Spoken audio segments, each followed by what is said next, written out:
You've just found your way to CX in the Wild, Season 2, where Dennis Wakabayashi is again on safari around the world, capturing candid conversations with the leading executives in the customer experience and marketing industries. And now, let's step into this episode of CX in the Wild.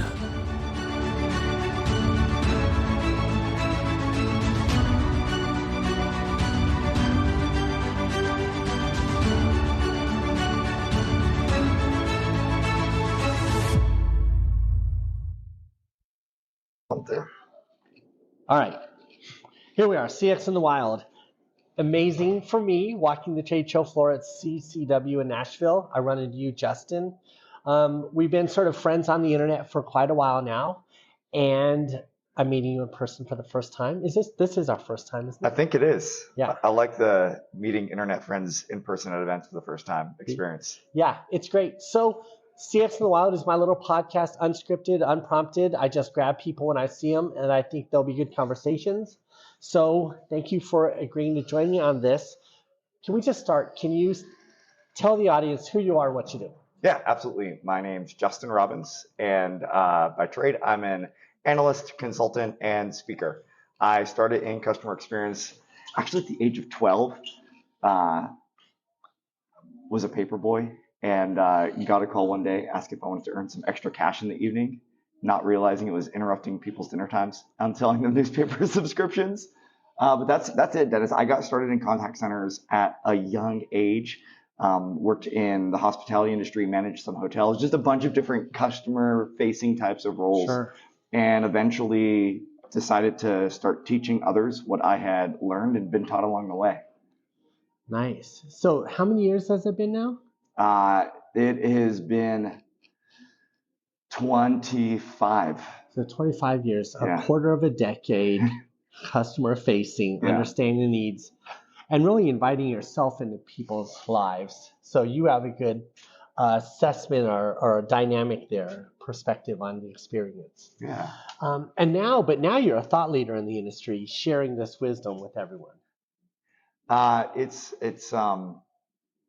It's honestly, it's humbling for me. When I went to speak at a conference for the very first time, it was because I realized I was not alone in the struggles that I was going through. Yes. And being able to connect with people and have that kind of moment of shared affinity or whatever you experience in those times, that was why I started doing this. And honestly, every day, that's what I remind myself of, is how do I meet people in the midst of, frankly, my own struggles and, help us kind of get through it all together. Justin, maybe that's why I like you so much online, because I feel like we have this shared perspective. I too got into this thing because I was like, first of all, I can't find the answers anywhere, although everyone is saying there's an answer. Yep. So I need to go out there to find people who don't have the answers and see if we can figure it out together. Yeah. So that's sort of how I got into this whole conversation myself. And I think, like you, along the way I met amazing people who I just wanted to celebrate, get to know better, and to your point, contribute to the greater good of finding some answers along the way. And it doesn't help that it's a moving target. So like just when we think we might have some answers, like a new platform or a new trend or COVID happens. Right.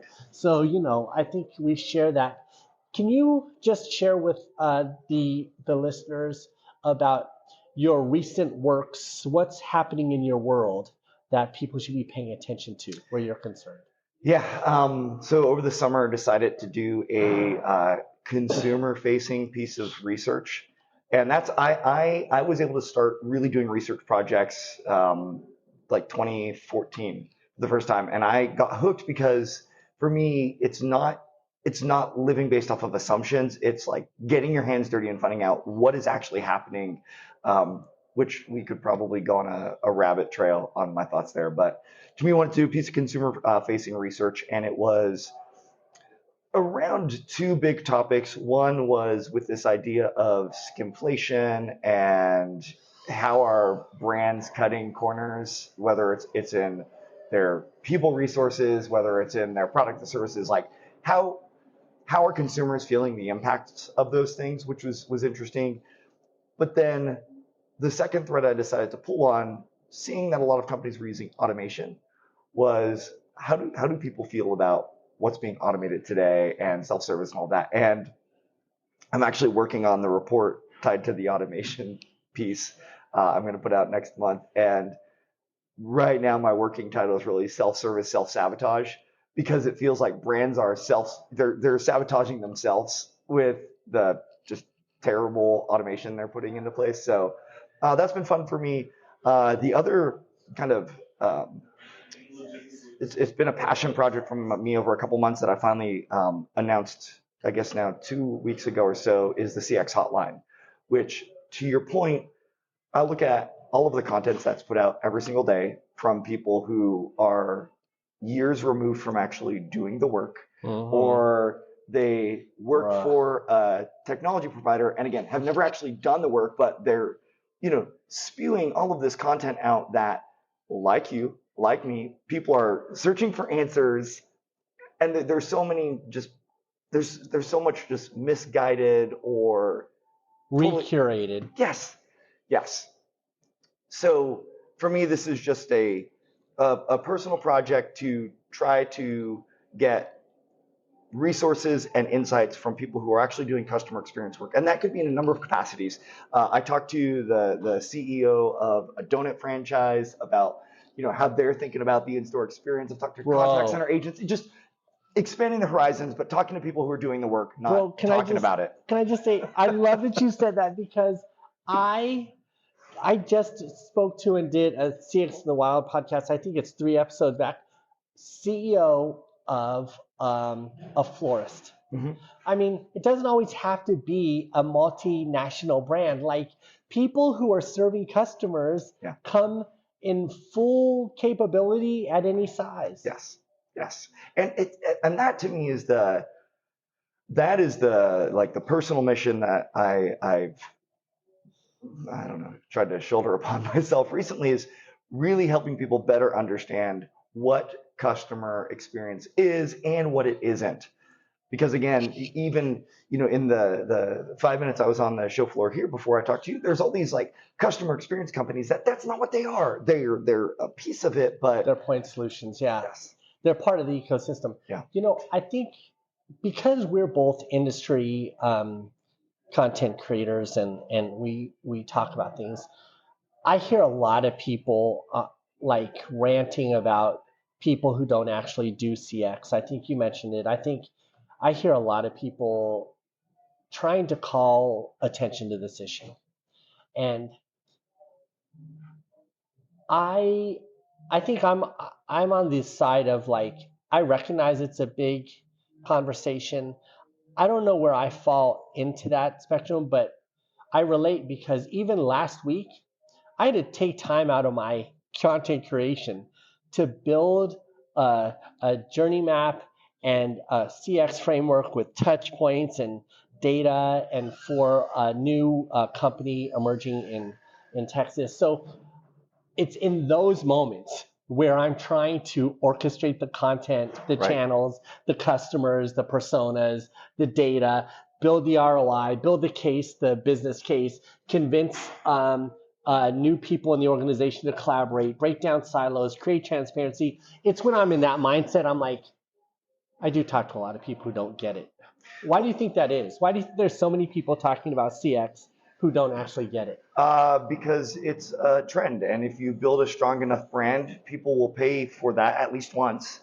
That to me is that's the greater concern, Dennis. Is I think that 2 things. One, I think that anybody who's looking for insight, advice, expertise, always check your source.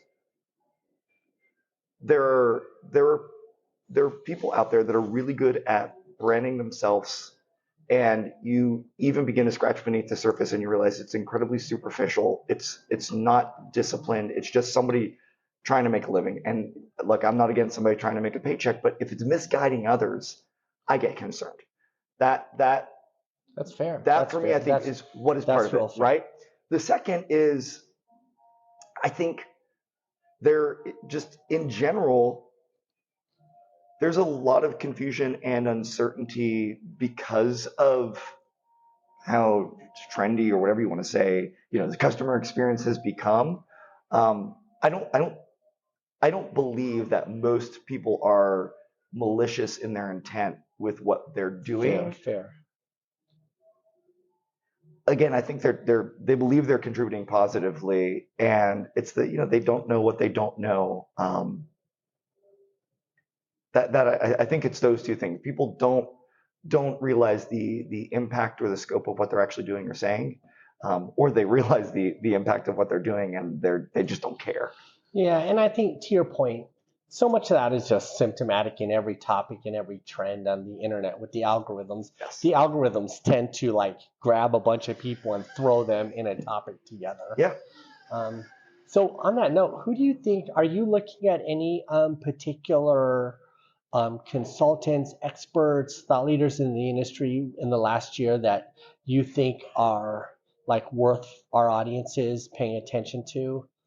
I'll bring up, you brought up Dan Gingiss just before this because, he's got a new format, a new keynote. You're interested in seeing how his work performs. We all know that Dan is a sort of staple in our industry. Yeah. And if I'm being totally honest, what I love about Dan is his thoughtfulness and his willingness to contribute and nurture some of the other people like us in the industry. Yes. He's such a mentor. Yes.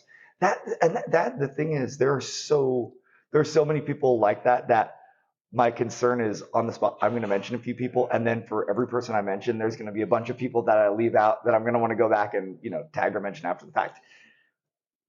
For me, I look for three things in mentors or people that I look up to or that I appreciate too. One is that they are constant students of this. They've never gotten to a point where I've done all, I've figured it out. Now just True. So they're constantly studying, they're constantly asking, trying to just, because you mentioned it, it's a moving target. And not only do they acknowledge that, but they're students of it. That to me is one. The second is, as you mentioned with Dan and so many others, is then they share that generously.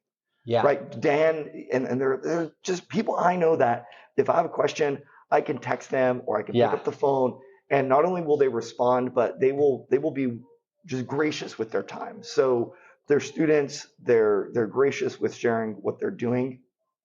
And then the third piece is they're putting it in practice. They're not just giving advice, they're not just studying, but they're testing, they're experimenting, whether it's in projects or with clients.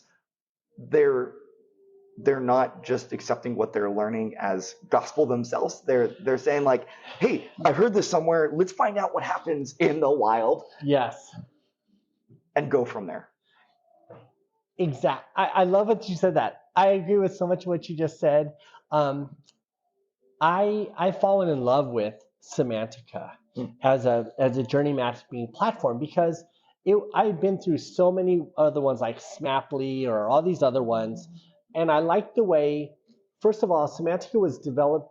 I feel like they spent so much time trying to figure it out for themselves that they did solve a lot of the loose ends I always saw in the other programs or even in my own practice. And they created a platform where you could connect data to the touch points and multiple data sources. And I thought, how nice is that to see a journey and have the data? Because prior, I'd end up with this big poster, the CMO would have it, and then I'd have to say, have you been down to so-and-so's office and checked out the piece of paper on their wall? Now they could see it. So I love that.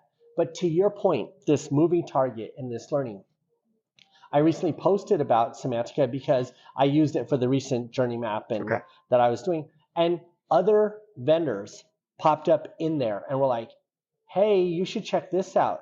And you know what I did? I went straight to all those sites and signed up for demos for all of them. Because I'm like, I love Semantica. Am I missing something? Right. And so it's, to your point, it's not about having the answers for all the time. It's about exploration, I think. Yeah, I agree.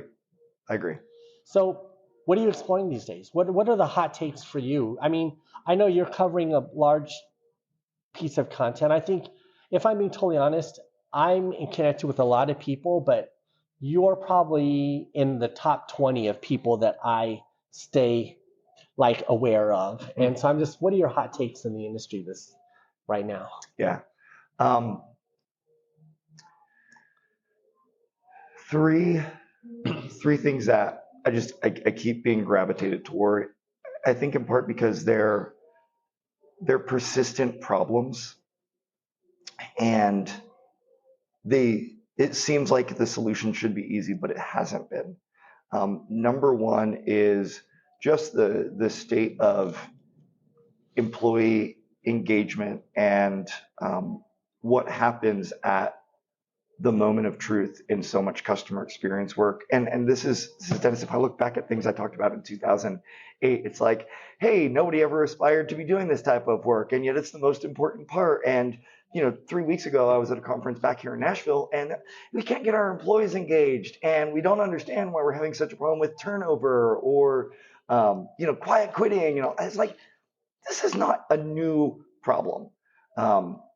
So I've been trying to figure out the businesses that are doing it differently. How are they approaching an old problem in new ways? So that's something I've been trying to be a student of. That's been something I've been digging in on. I've always been, if you were to ask me the three areas where I dig in the deepest, it's training and development, it's quality assurance, and it's metrics. Those are the three things always that I'll go deep all day, every day. So around quality assurance, it's been looking at organizations who are moving away from the old checkbox mentality and looking at how they use a behavior-based approach to developing their people, which I think is actually tied closely to that engagement piece. So employee engagement, behavior-based development, and just measuring quality. And the third thing for me is I do believe there's a big role for automation in helping great customer experiences scale, and dissecting how do organizations get that right. And I've been fortunate to work in and alongside of a lot of technology companies. So understanding how they're approaching a problem, understanding how, contact center or just anybody who's looking at automation, how they're thinking about solving it and helping the two come together. That I think is probably going to be the most exciting innovation piece over the coming years is figuring that part out for organizations. How long do you think it's going to be before chatbots get smart, or get smart enough to be convincing as a help in the customer experience? I'm gonna ask a question back to you. How long do you think it will take for people to teach chatbots that in a meaningful way? That's the real challenge. It's not a matter of the chatbot making itself smarter. It's how do people make the chatbot smarter? Here's how I think people make the chatbot smarter. I think that the did you watch Westworld? Yeah. The reveries are missing. That's why they're impersonal. That's why we don't. That's why humans, chatbots don't seem familiar.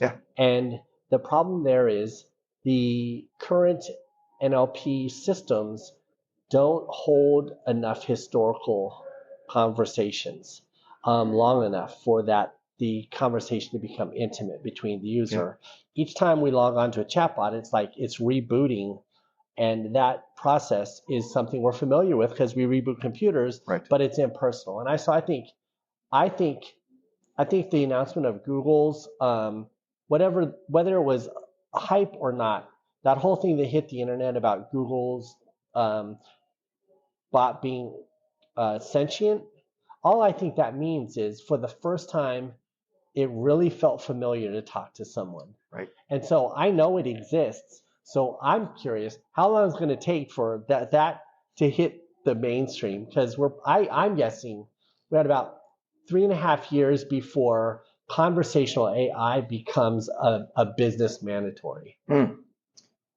That's my POV. One POV of a POV of one. Yeah. I honestly, I'm here for it, Dennis. That's the thing. And I think to that point of familiarity, if people are comfortable with it and it's doing a good job, great. Right now, then there's the other challenge of if that's actually the case, there's going to be a shift in the workforce, and that is a different thing. Wow, that's good insight. But see, I'm always like looking at the new big thing, and you're like, yes, but in the context of the greater picture. Yeah. Each shift causes a shift. Yeah. Do you agree on my prediction of 3.5 years? That would be awesome. And this is CX in the wild, so you can get wild. You can disagree with me. I welcome learning. So if you want to contradict me on my show, just go ahead. Good. Here's my challenge with that. My challenge with that is on a few levels. One is I don't believe that organizations will invest there that fast. I just don't. Because if I look at the last, well, let's say at least 25 years, but enough tells me I can look back 40 years. In the contact center in particular, the majority of the market is a laggard on adopting anything in terms of new technology. It's just how it's always been. I'm not saying that's right. In fact, I'm saying it's not right. But it's an analyst view. Yeah, I get it. But it's that's it. It's just been a late adopter. So if I think about what was 3 years ago now, I mean, right, we were celebrating how great 2020 was going to be, right? That's what we were doing. That's what we were doing 3 years ago. And time goes fast. So I think, not only would we have to have the shift in technology investment, we would have to have the shift in the change of process and refining that process so that it actually gets traction and proves out, right? So even if I invest today and I want to do it right, that isn't going to hit mainstream till, let's say, maybe 6 months from now, more likely, depending on what technologies I have to embed it within and how I want to scale it across my business, probably 12 to 18 months by the time I get it. So those are the complicating factors to me. I think it could be a good 5 to 10 years before we see it really hit mainstream. And that pains me, but I think that's reality. I'll be honest with you. You're not the first person in the world who said my math doesn't check out. I'm not. So, my wife would say mine definitely does not anyway. So. As I listen to you think it through, all of your perspectives make a lot of sense to me. I will say that if we unpack that too, I think you're answering my question at scale for major brands. So I think that's right.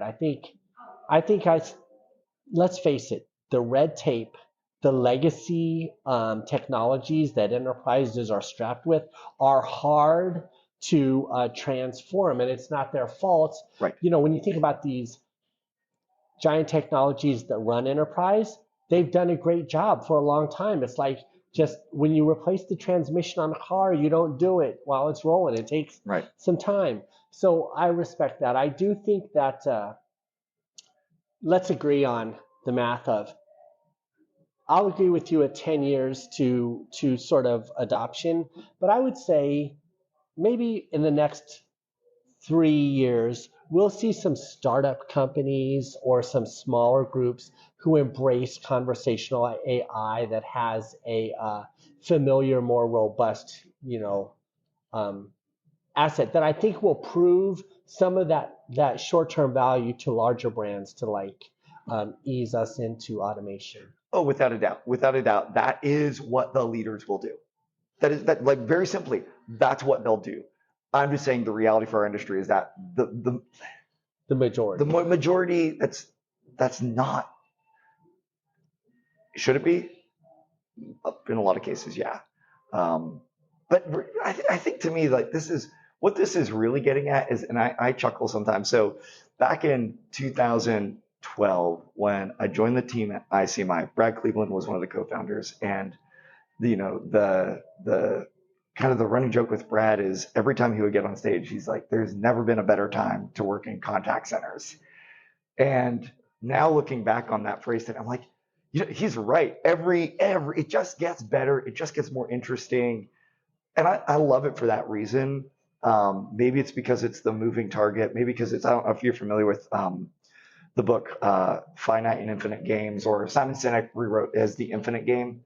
No, but check it out, or just watch one of his videos, and it gets to the heart of like, why is this so interesting? Why is it so complicated? In short, as he says that in life, there's two types of games to be played. Games where the whole point is to win the game, and other games where the whole point is to perpetuate the game. Customer experience, there is no winner loser if I get off a call, It doesn't matter if I was perfect with that customer, the game resets the next interaction. And I love it. And you have to approach infinite games differently. That's brilliant. Anyway, Right. so this whole conversation, this is why I wake up before the alarm every day, is to go after problems like this. Yeah. I love that. I share that with you. And you've enlightened me. I think in our household, with my kids, I often try to say a similar thing, but on a personal moral level, which is, do you want to be right or do you want to win? Being right is this finite thing. Winning is a lifestyle. Yeah. It's a purpose. Do you want to be right or do you want to have purpose? And I think I'm with you. I mean, I share so many of these same beliefs as you. Here, and I'm going to ask you some other things just because I love that we're not having a conversation about platform solutions, blah, blah, blah. Let me ask you some fundamental things. Yeah. And this is not an expose podcast, so if you're like, I don't really have an opinion on that, we can pass. Just sure. pass. But I want to ask you some more controversial things. Okay. Just testing waters. Do you think there is a difference in I want to say the take or the perspective, or I'm trying to get to this. I want to hear your take on millennials, Gen Z, boomers, because I see this in TikTok all the time. There's like this differentiation of generations. Do you think that, let's just call it target segmentation of audiences, do you think we should be addressing them differently, or do you think there's a difference in customer experience? Are all those people just the same customer at scale, customer lifetime value, or are they unique sociological, intellectual generations that need transformative approaches to engagement? Do you see where I'm going with this? I'm throwing out some big ideas, but I'm curious about this division of generations and your take on it in relationship to the future of experience. Yeah. So I'm going to speak from my own experience here. And one of the contact centers that I led, our youngest employee was 18. Our oldest employee was 78. 4 generations in the same workforce. And I will tell you that I hear sometimes people talk about adoption of technology or reluctance to use certain channels over others. And in that, really small case study on generations in the workforce, I can say that at large, a lot of those things were debunked as people just being ageist. And are there things culturally that shape different generations? Sure. 100%. But I would not say definitively that this generation is going to be more apt at using this over another, because I haven't always seen that play out. Now, I think we can make assumptions around this idea of someone who is a digital native versus not. Maybe, I think about my kids and they've never known life without a device in their hands. I'm going to be honest with you. I also can't really remember much past the last 10, 15, 20 years without a device in my own hand, even though I can give you stories of playing Atari on the black and white TV in the back room of, the house. It's like,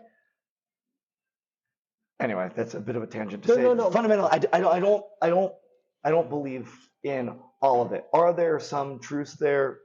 Yes. Am I interested to see, I heard someone yesterday just talk about this reality of, we've got an entire generation who their method of communicating is text or it's video. And they really, until they have to call a business, maybe didn't necessarily have a reason to pick up the phone. Could that cause some interesting things in, 10 years from now? Maybe, but yeah. I asked you a giant question, so thank you for even trying to tackle it. I want to jump in and support some of the things you said. I love that you just said something that's enlightening to me in terms of a CX professional, but also as a human being. I heard the same thing you said, but it was from my son. And now suddenly it rings true to me, whereas I was still processing. But sometimes my son and I get into these conversations, and I as the dad say, well, when I was a kid, it was like blah, that old trope. And my son said, to be fair, Dad, it hasn't been like that for you for like 30 years. And like the last 3 years, that demographic, psychographic thing that you're talking about, that doesn't even exist. That topic you're describing hasn't existed for so long. You're not even that person. It's just a story you tell. Yeah.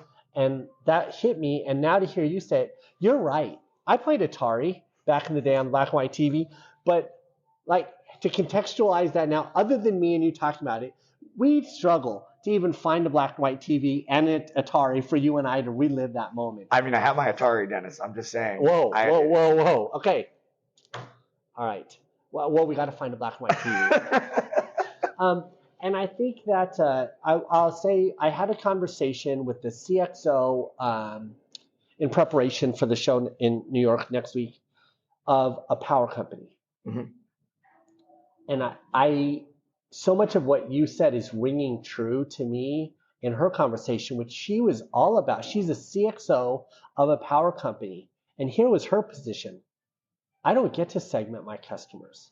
All my customers are equal. Yeah. My customers who spend a ton or those who are just trying to make their ends meet, all of them are equal to me. Yeah. And when you supply power to a home, people need to study. People need to go to work. People have to have power. So the whole dynamic for her in customer experience is about she has to get hyper personalized real fast. She has to treat every one of those customers on an individual basis at scale for a major market. And how do you do that? And that, I think, to take it full circle back to what we were saying, it's all fun and games to talk about the philosophies and practices of CX until you have to service millions of customers with electricity and make that experience valuable. Yep. That practice, that person who's sitting on that set of challenges, I think deserves a little bit more respect or a little more support from our community than the evangelicalizing, is that even a word? Merely only content creators. Yeah. And I think to your point, there's a broad spectrum there. I respect everyone in the market, but my heart goes out to these leaders who are like, thanks for talking about it, but if you ever want to actually do it, right. Right. It's the theory doesn't play out in practice. Yeah. Yeah. It doesn't. No. It's like, I think it was a famous boxer or something that said, and I'm going to get this wrong too, but everybody has a plan until they get punched in the face. Yes, absolutely. That's it. Yeah, it's all right. So we're gonna throw out quotes, and I'm gonna throw out one quick. It's my favorite Maya Angelou quote, and it's: "People will judge you by your actions, not your intentions. You may have a heart of gold, but so does a hard-boiled egg."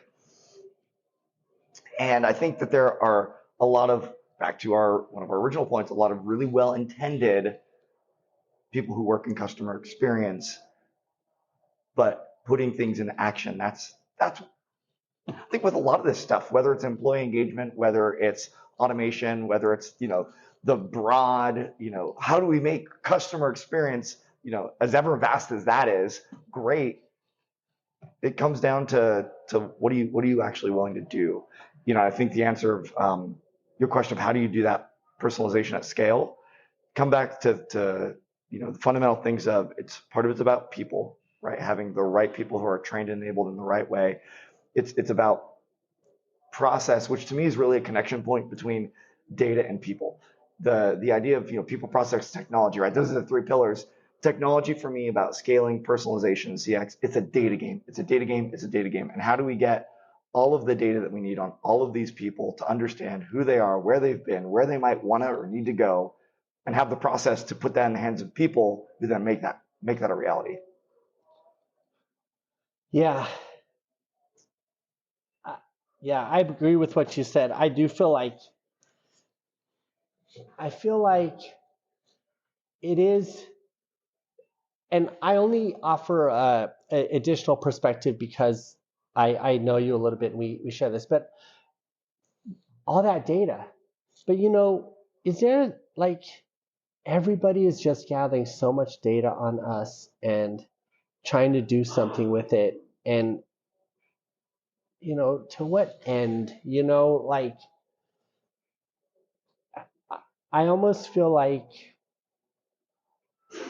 feel like my persona is so much more interesting, and I know so much more about my persona online than. But I feel like the human that I am is such a small, like non-data figment of my data's imagination at this point. It's you exposed a bigger problem, which is over engineering and then capturing everything we can, assuming that we can market to you now and we can do all of these things. That is not what I'm talking about when I say it's about data. It's about data. It's if I were to visualize what businesses are trying to do with data and the customer experience, they're creating a Rube Goldberg machine. Yeah.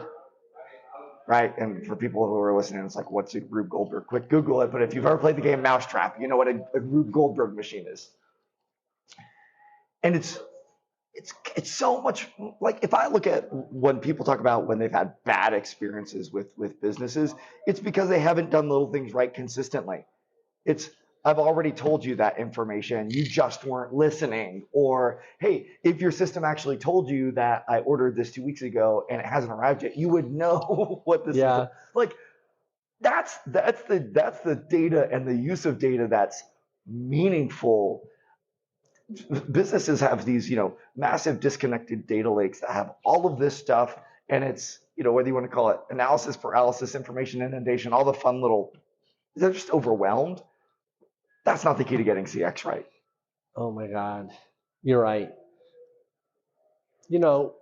Whoever coined the term data lake, like it hurt me to say it, but that's right. They were either a genius or an evil supervillain or something. I don't know, but anytime I encounter the term data lake in an organization, I get nervous because I'm like, you can bury a lot of things in a lake. Right, you think about what's happening with Lake Mead. All these things are being exposed. They were in the lake. I mean, that's kind of the data. It's like we don't know what it's in there. It's in it. Yeah. We definitely have it if we ever need it. We definitely have it. So, well, Justin, I love talking to you.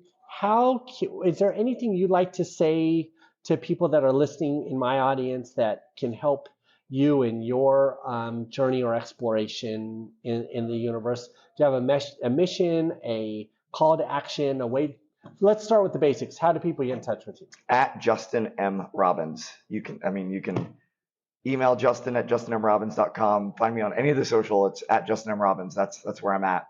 So make that really easy. What's the mission, or what's the thing that I want to hear all day, every day? I want to hear stories of what's keeping people up at night, or what are they dreaming big about? Those are the two questions I love to just people go loose on. Like, hey, what's the big thing that's keeping you up at night right now? And then what's the stuff you're dreaming big about? That's what I want to hear stories of, because I want to help people celebrate it, and I want to help people overcome it. And so often the thing for me that I get the most satisfaction out of is connecting people to other people. That's what it's really about for me. It's like, hey, Dennis, you experienced this problem. I actually know that Sydney, she had the exact same problem. You two let me get you introduced to each other, because I think that you would be, great benefit. Awesome. Yeah. All right, Justin, that's it. I'm going to hit stop. And thank you for being on CX in the Wild. Thank you. Thanks for joining us for this edition of CX in the Wild. If you've enjoyed the show today, please share it with someone else who appreciates this kind of original content. And be sure to visit DennisWakabayashi.com to catch up with Dennis or find out where we're going to be on our next CX in the Wild adventure.